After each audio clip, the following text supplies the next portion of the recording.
ದೇಶ ಭಾರತ ದೇಶದಲ್ಲಿ ಹುಟ್ಟಿ ನಮ್ಮ ಭಾರತ ದೇಶದ ಧರ್ಮ ಸನಾತನ ಧರ್ಮ, ಅದನ್ನ ಇತರರು ನಿಂದನೆ ಮಾಡುವಾಗ ನಾವು ಕೇಳಿ ಇರಕ್ಕಾಗಲ್ಲ. ಕಷ್ಟ, ನಿಮಗೆಲ್ಲರಿಗೂ ಹಾಗೆ ಕಷ್ಟ ಆಗಿದೆ ಅಲ್ವಾ? ಕಷ್ಟ ಆಗಿದೆ, ಅದನ್ನ ನೀವು ಕೇಳಿ ಆಗಲ್ಲ. ಹೇಗೆ, ಯಾಕೆ ಈ ತರ ನಿಂದನೆ ಮಾಡ್ತಾರೆ, ಯಾಕೆ ಈ ತರದ ಪದಜಾಲವನ್ನ ಪ್ರಯೋಗ ಮಾಡ್ತಾರೆ ಅಂತ ಹೇಳ ನೀವು ಬಾಧೆ ಆಗಿದೆ ಮನಸ್ಸಿನಲ್ಲಿ. ಅದರಿಂದ ತಿಳ್ಕೊಂಡು ಮತ್ತೆ ಬರಬೇಕು ಅನ್ನುವಂಥ ದೃಷ್ಟಿಯಿಂದ ಈ ಕಾರ್ಯಕ್ರಮದಲ್ಲಿ ಬೇಕಾದಷ್ಟು ಜನ ಹಿಂದೆ ಓಡಾಡಿ ಸೇವೆಯನ್ನು ಮಾಡಿದ್ದಾರೆ. ಅವರು ಕೂಡ ಈಗ ಇವತ್ತಿನ ಈ ಸಭೆಯಲ್ಲಿದ್ದಾರೆ. ಅವರಿಗೆಲ್ಲರಿಗೂ ಕೂಡ ಸ್ವಾಮೀಜಿಯವರ ಆಶೀರ್ವಾದ ಸದಾ ಇರಲಿ.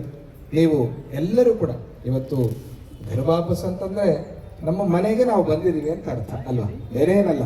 ಬೇರೆಯವ್ರ ಮನೆಗೆ ವಾಪಸ್ ಆಗಕ್ಕೆ ಸಾಧ್ಯ ಇಲ್ಲ. ನಾವು ಬೇರೆಯವ್ರ ಮನೆಗೆ ಹೋಗಿ ಒಂದಿನ ಇರ್ಬೋದು, 2 ದಿನ ಇರ್ಬೋದು, ಆದ್ರೆ ನಮ್ಮ ಮನೆಗೆ ನಾವು ವಾಪಸ್ ಆಗಕ್ಕೆ ಸಾಧ್ಯ ಅಲ್ಲ. ಎಲ್ಲೇ ಹೋದರೂ ಕೂಡ ನಾವು ನಮ್ಮ ಮನೆಗೆ ಬರಬೇಕು. ಹಾಗೆ ಯಾವುದೇ ಎಲ್ಲೇ ನಾವು ಇರಬಹುದು, ಎಲ್ಲೇ ಓಡಾಡಿರಬಹುದು, ಆದರೂ ಕೂಡ ಇವತ್ತು ನೀವೆಲ್ಲ ಬಂದಿದ್ದೀರಿ ತುಂಬಾ ಆನಂದವಾಗಿ ಸಂತೋಷವಾಗಿ. ಆಂಜನೇಯ ಸ್ವಾಮಿಯ ಸಂದೇಶವೇ, ಆಂಜನೇಯ ಸ್ವಾಮಿ ವಿಭೀಷಣ ಬಂದಾಗ ಎಲ್ಲರೂ ಬೇಡ ಬೇಡ ಬೇಡ ಬೇಡ ಅಂತಂದ್ರು. ಆಗ ಶ್ರೀರಾಮರು ಎಲ್ಲರನ್ನೂ ಕೇಳಿ ಹನುಮಂತನನ್ನು ಕೇಳಿದ್ರು, ನಿನ್ನ ಅಭಿಪ್ರಾಯ ಏನಪ್ಪ ಅಂತ ಕೇಳಿದ್ರು. ನೀನೊಬ್ಬನೇ ತಾನೇ ವಿಭೀಷಣನನ್ನು ನೋಡಿದವನು, ಬೇರೆ ಯಾರು ನೋಡ್ಲಿಲ್ಲ.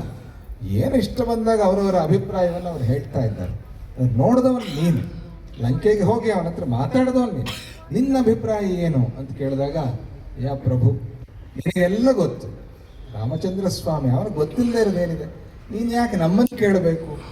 ನಿನಗೆಲ್ಲ ಗೊತ್ತಿರೋದ್ರಿಂದ, ನೀನು ತ್ರಿಕಾಲಜ್ಞ ಸರ್ವಜ್ಞ, ನಿನಗೆಲ್ಲ ಗೊತ್ತು, ನಿನಗೆ ಹೇಗೆ ಬೇಕೋ ಹಾಗೆ ಮಾಡು ಅಂತ ಆಂಜನೇಯ ಸ್ವಾಮಿ ಹೇಳಿ ವಿಭೀಷಣನಿಗೆ ಘರ ವಾಪಸ್ ಮಾಡಿಸಿದಂತ ಮೊದಲನೆಯ ಭಗವಂತ ಪರಮಾತ್ಮನ ಅವತಾರ ಆಂಜನೇಯ ಸ್ವಾಮಿ.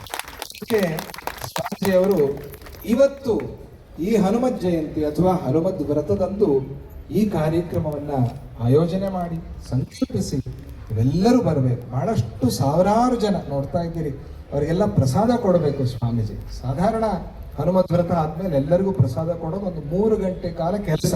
ಸ್ವಾಮೀಜಿಯವರು ಅಲ್ಲಿ ಕೂತ್ಕೊಂಡು ಎಲ್ಲರಿಗೂ ಅನುಗ್ರಹ ಮಾಡಿ